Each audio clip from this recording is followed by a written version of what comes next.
Good afternoon এইস কিচেনের বন্ধুরা, আজ আমি বানাবো মশলাদার ড্রাই আমলা।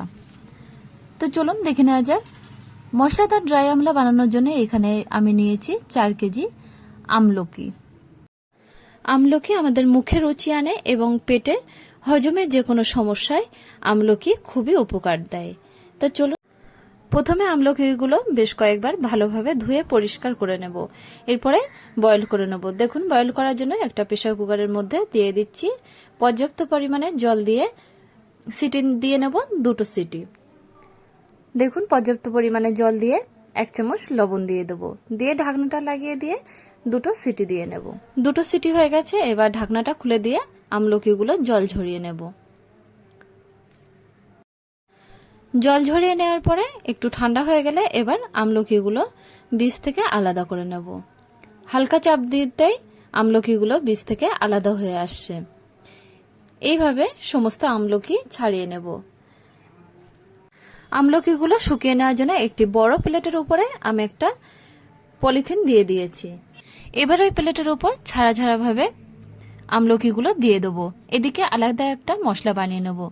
ব্লেন্ডার জারের মধ্যে দিয়ে দিচ্ছি বেশ কিছুটা ধনিয়া পাতা, বেশ কিছুটা পুদিনা পাতা, 2 থেকে 3টা কাঁচা লঙ্কা, আর দিয়ে দিচ্ছি 1 থেকে 1.5 চামচ আদার পেস্ট।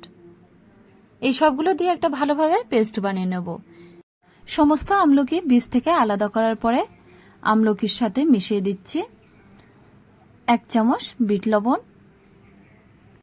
1/2 চামচ গোলমরিচ এবং আবারও 1/2 চামচ বিট লবণ দিয়ে দেবো। লবণটা একটু বেশি পরিমাণে দিতে হবে। এরপরে যে পেস্টটা বানিয়ে রেখেছিলাম ধনিয়া পুদিনা পাতার পেস্ট, সেটা এবার আমলকির সাথে মিশিয়ে দেব। পুরো পেস্টটাই আমলকির সাথে মিশিয়ে দিচ্ছি। আমলকি এমনিতে একটি উপকারী ফল, তার সঙ্গে পুদিনা এবং ধনিয়া পাতার পেস্ট দিয়ে দিলে আরো বেশি উপকার হবে। দেখুন, সমস্ত আমলকির গায়ে পেস্টটা বেশ ভালোভাবে মিশিয়ে দিয়েছি। এরপরে আমলকিগুলো কড়া রৌদ্রে 3 থেকে 4 দিন ধরে শুকিয়ে নেব। দেখুন, শুকানো হয়ে গেছে। 4 দিন পরে আমলকিগুলো কালার এমনটা হবে। আমলকি এমনিতে একটি কষ জাতীয় ফল, এই জন্য কালারটা এরকম এসেছে।